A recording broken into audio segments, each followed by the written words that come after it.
If you are struggling to make your guitar solos sound more creative, that's what we're going to be talking about in this lesson, so you're in the right place. What we're going to talk about here is playing over a Dorian style vamp, okay? So first things first, let's get this vamp going so you can hear what it sounds like. Now by Dorian, what I mean by that, if you don't know the modes of the major scale, we're going to talk about that in a moment, but basically the Dorian mode is a minor type scale that would work against this. So in terms of what we've got going on our backing track, we have an A minor 7 vamp, which is kind of like a triads over bass thing. It goes a bit like this.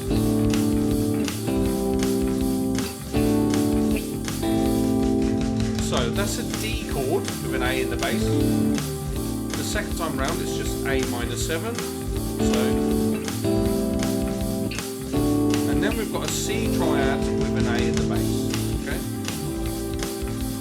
Now, what makes this Dorian, you may well ask? Well, at the moment, what we probably shouldn't get into is the theory of modes and all of that, because it's a bit of a Pandora's box.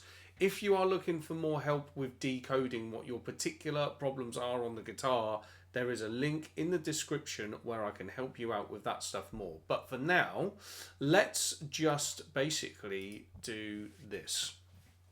Trust me that the Dorian mode is the scale that we can use against this vamp. And here it is on the screen. So we're going to play A, B, C, or frets 5, 7, 8 on the E string.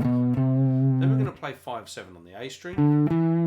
Then we're going to play 4, 5, 7 on the D string. 4, 5, 7 on the G string. Then we're going to play 5, 7, 8 on the B. And 5, 7, 8 on the high E. That's our Dorian mode, okay? So what we want to do is make sure that you can actually play that shape first and foremost, okay? So what I'm going to do is I'm going to really slowly, against the backing track, I want to play up and down that shape. You want to follow along with me with the fretboard markers and get it under your fingers. So we're going to go like this.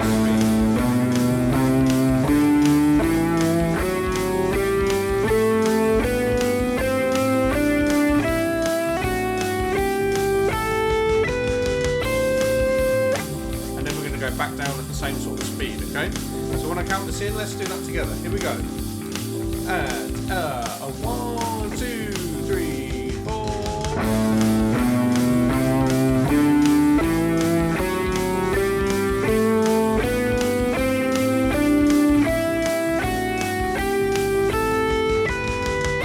Okay, we'll stop there. We're going to come back down in the opposite direction. Here we go. 1, 2. And 1, 2, 3, 4.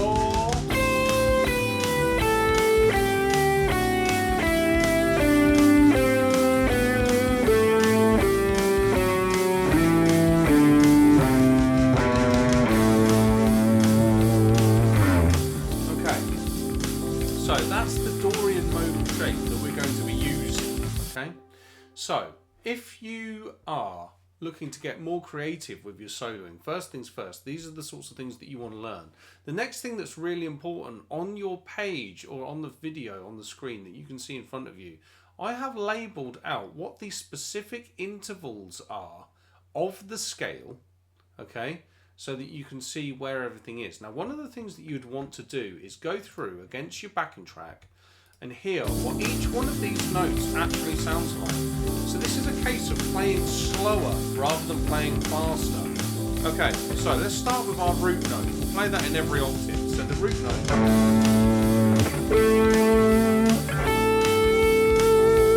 So if I play that in every octave, in that shape, that's what it sounds like.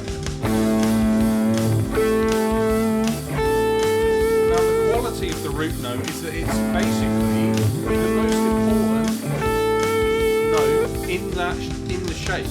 It's the one that sounds the most high. The problem is you can have too much of a good thing. So let's move on to the second, which sounds like this.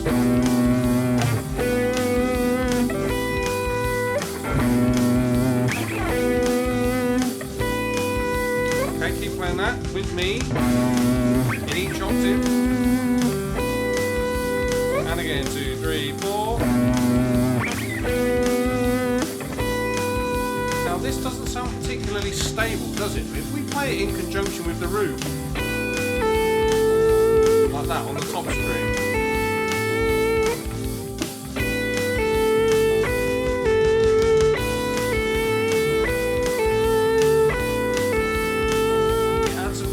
Interesting colour. Now let's look at the thirds. A 1, 2, a 1, 2, 3, 4.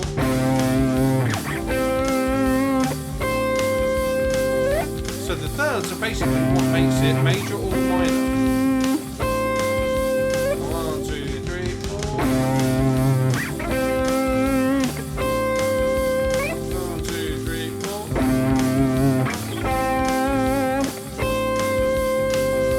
Okay. Let's move on from that into the fourths. 2, 3, 4. Just 2 locations of this one in this shape.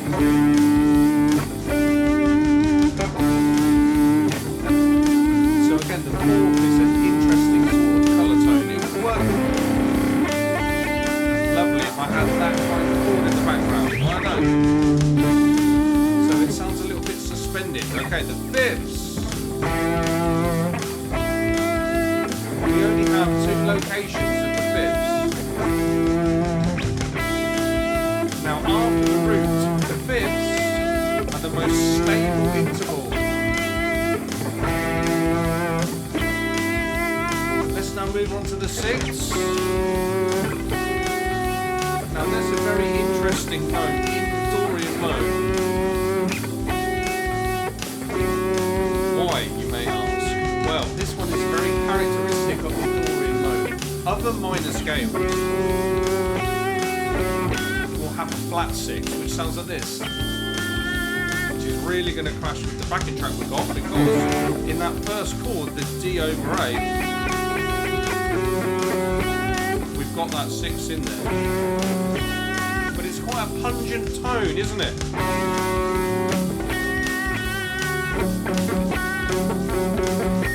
Now the flat 7.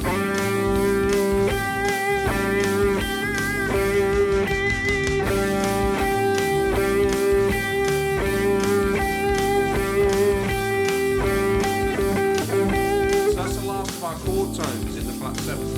Okay, so what we've done here, this is an interesting exercise that all guitar players really ought to do, is very slowly going through a scale that you're using and actually taking some actual interest in deciding for yourself and getting into your own ear as to what the intervals all sound like against the backdrop that you're playing against. Because once you've got a command or an idea in your head of what all of the individual intervals sound like, then like I've said in the name of the video here, that's how you can become more creative. So what you can start to do is you can take a standard minor pentatonic lick, so that most of you probably would know watching that, and that is standard vocabulary. Now when you add an exit where you might target, for example, the second, this is how you get to that point of adding the notes in between what you already know in the minor pentatonics. So let's listen to that against the backing track. So I'm going to play adding the notes in between.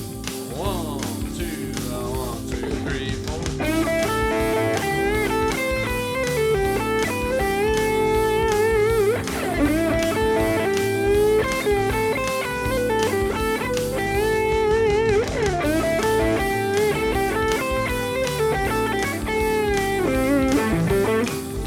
Okay, let's do the same thing with the fourth. That's one of the colour tones in there. So I can play that here. I might go.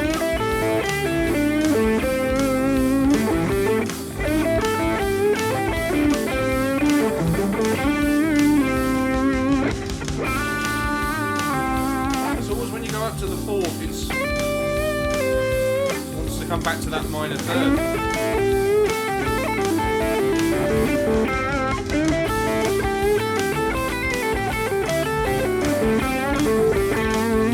having a bit of a second in there for a few of those. Let's start targeting that sixth.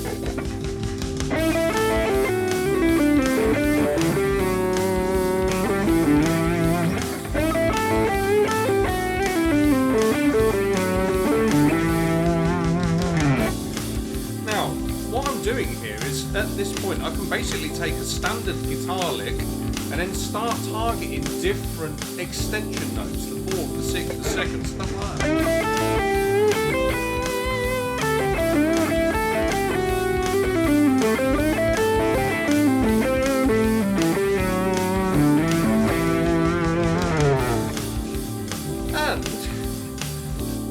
Say that there's a million different ways to build on this, because there is, of course, outside of just getting more control of the individual intervals that you see in a scale, you can start extracting triad forms, you can do arpeggios, you can do various different pentatonic forms. There's lots and lots of different things that you can extract from a scale to become more creative with it.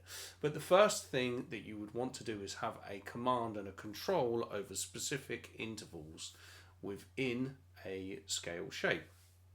Now, of course, there's a lot more to it than just off you go, start learning that. There's lots of different scales to learn and all of these sorts of things. Now, if you're not quite sure where you're at with your particular playing, what is the stuff that you should do first, what are the biggest holes in your playing, the things that you need to do, I have produced an online assessment that you can go to on my website, where if you basically just input your email address, you can access it completely for free.